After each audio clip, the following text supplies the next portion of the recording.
नमस्कार, तुम्ही पाहताय लोकाशा टीव्ही. मी आप्पासाहेब मोहरकर. बंधुबाबा अशोक खरात प्रकरणावरून सध्या आरोप प्रत्यारोप आणि राजकीय वातावरण ढवळून निघालं आहे.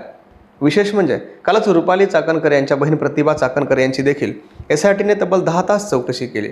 मात्र आपल्या नावे बनावट खाते उघडण्यात आले असून बँकेच्या व्यवहाराशी आपला कुठलाही संबंध नसल्याचं त्यांनी म्हटलं आहे. त्यातच आता तब्बल 28 दिवसानंतर रुपाली चाकणकर यांनी खरात प्रकरणी होत असलेल्या आरोपावर सोशल मीडियातून आपली बाजू मांडली आहे.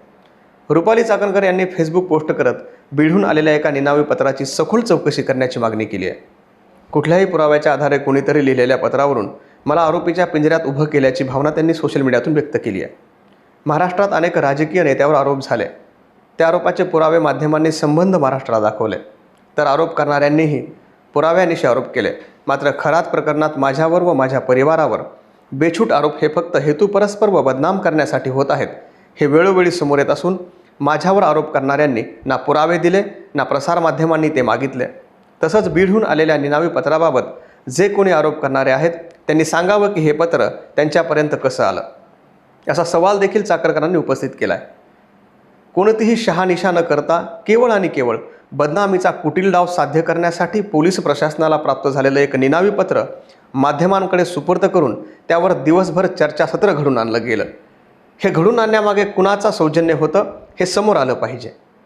बीडचे पोलीस अधीक्षक नवनीत कावत यांनीही ज्या पत्रावर नाव व पत्ता नाही अशा निनावी पत्राला कायदेशीरदृष्ट्या काहीही अर्थ नसल्यानं महत्त्व देता येत नाही हे माध्यमांसमोर अगोदरच स्पष्ट केलं आहे. तरीही खोडसाळपणा करण्यासाठी हे पत्र कोणी लिहिलं, कुठून आलं याची चौकशी झाली पाहिजे अशी मागणी चाकणकरांनी केली आहे. केवळ तर्कवितर्क, अंदाज आणि रंजक अफवा या आधारावर मला व माझ्या परिवाराला मानसिक त्रास दिला जातोय, बदनाम केलं जातंय, हे अत्यंत खेदजनक आहे. मी पहिल्या दिवशीपासून माझी ठाम आणि स्पष्ट भूमिका मांडत आली आहे. खरात प्रकरणात कोणत्याही आर्थिक व्यवहारात, जमीन व्यवहारात व इतर कोणत्याही दुष्टकृत्यामध्ये दुरान्वय आमचा संबंध नाही. शेवटी सत्य प्रखरतेनं समोर येईल हा माझा दृढ विश्वास आहे, असं देखील चाकणकर म्हणाल्या. तरीही गेले काही दिवस माध्यमांमधून माझ्या विरोधात एकतर्फी येणाऱ्या बातम्या यावर मी प्रतिक्रिया किंवा कोणतंही स्पष्टीकरण दिलं नाही.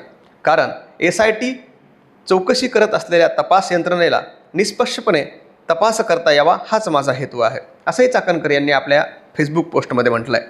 त्यामुळे आता हे निनावी पत्र नेमकं कोणी पाठवलं आणि या पत्रातून रुपाली चाकणकर यांना बदनाम करण्याचं खरंच षडयंत्र आहे का, की या पत्रामध्ये काही तथ्य आहे, हे पोलीस तपासाअंतीच स्पष्ट होईल.